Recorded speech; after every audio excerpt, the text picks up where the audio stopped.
हरियाणा के फतेहाबाद में प्रॉपर्टी विवाद ने हिंसक रूप ले लिया। एक पड़ोसी परिवार ने अचानक ही एक घर पर हमला कर दिया।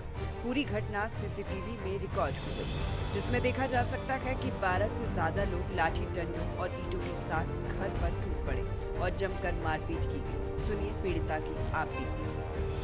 3 जनी थी, 2 बच्चे थे, मेरी भाभी प्रेग्नेंट थी।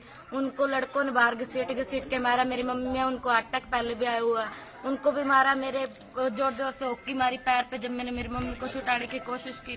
और बाहर से कम 60 लड़के थे, कोई 20-25 लेडीज थी। मैंने सभी के आगे हाथ भी जोड़े भी, मेरी माँ को छोड़ दो, मेरी भाभी को छोड़ दो, किसी की नहीं सुनी। और हमने पुलिस वाले, जो मेरा फोन था, फोन करने के लिए कह रहे थे, फोन भी वो तोड़ दिया। मौके पे किसी और के फोन से पुलिस वालों को बुलाया हमने। लड़कों को जानते हो जो आए थे? कौन? 3-4 की शक्ल मेरे को अच्छे से याद है। वीडियो में कुछ आरोपी नकाब पहनकर घर में घुसते दिखाई दे रही है, जिन्होंने घर पर घुसते ही तोड़फोड़ शुरू कर दी। पीड़ित परिवार का आरोप है कि जब हमला हुआ तब घर में सिर्फ महिलाएं ही थी। आरोपियों ने एक गर्भवती महिला को बेरहमी से मारा, यहाँ तक कि उसके पेट में लात तक मार दी। हमले के बाद सभी आरोपी मौके से फरार हो गए। पीड़ितों ने तुरंत ही पुलिस को सूचित किया। शिकायत के आधार पर पुलिस ने 6 नामजद लोगों के खिलाफ केस दर्ज किया है, जिनमें 2 महिलाएं भी शामिल हैं।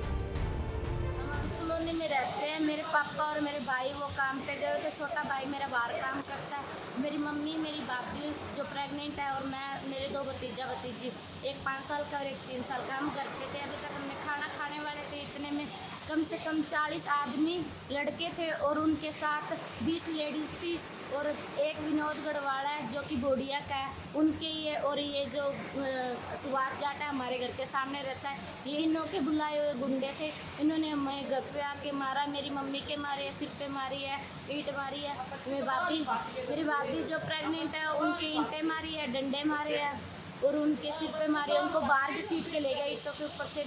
जब मैंने मेरी मम्मी को छुटाने की कोशिश की, उस टाइम उन्होंने मेरे को डंडों से पैर पे मारे, डंडे मारे पैर पे और हाथ में मारे। और फिर मेरे से फ़ोन खोस के, जब मैंने 112 वालों को फ़ोन मिलाने की कोशिश की, उन्होंने बाहर फेंक दिया।